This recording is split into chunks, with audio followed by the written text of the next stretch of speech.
Today we are at a place called as the Lasur station, where Sri Devi Dakshayani temple is there, one of the historical temple. आज आपण श्री देवी दाक्षायणी मंदिर Lasur station इथं आलेलो आहोत visit करण्यासाठी, आणि हे खूप ऐतिहासिक मंदिर आहे. पुजारींशी भेटून आपल्याला याचा इतिहास वगैरे विचारायचा होता, पण ते आज इथं नसल्यामुळं आपण मंदिराविषयी जेवढी काही माहिती आपल्याला आहे तेवढी आपण समजून घेऊयात.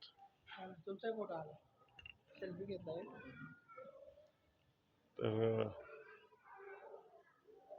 पाठक सर आहेत आपल्यासोबत, कदम साहेब आहेत. सर, काय सांगितलं असतं?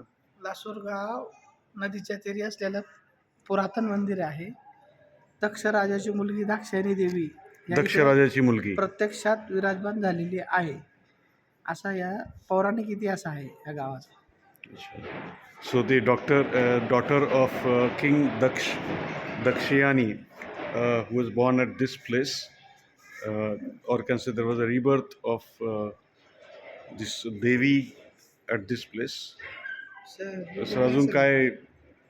हे कुठं वैजापूर तालुक्यामध्ये आहे ना? नाही, वैजापूर तालुक्यात. वैजापूर तालुक्यामध्ये.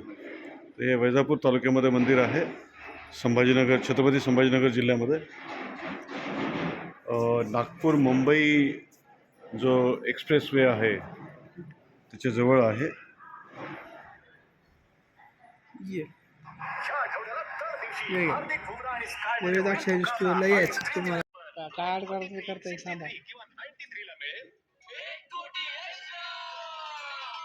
आपण पुढच्या विजिटमध्ये मंदिराच्या पुजाऱ्यांना भेटून आपण पूर्ण जानकारी घेऊयात, माहिती घेऊयात. हे एक ऐतिहासिक मंदिर आहे जिथं भाविकांच्या सोयीसाठी सगळ्या गोष्टी उपलब्ध आहेत.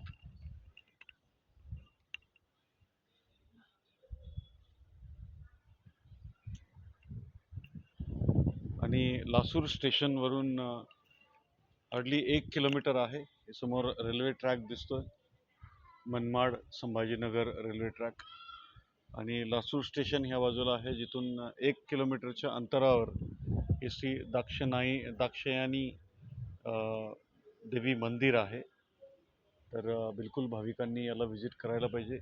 याला येण्यासाठी मनमाडवरून छत्रपती संभाजीनगरकडे येणारे ट्रेन किंवा बसनी येऊ शकतात, किंवा संभाजीनगरकडनं वैजापूरकडे जाणाऱ्या किंवा नाशिककडे जाणाऱ्या ज्या बसेस आहेत, आणि याच्यावरून भाविक ह्या मार्गाने येऊ शकतात. तर हे आहे देवी दाक्षायणी मंदिर.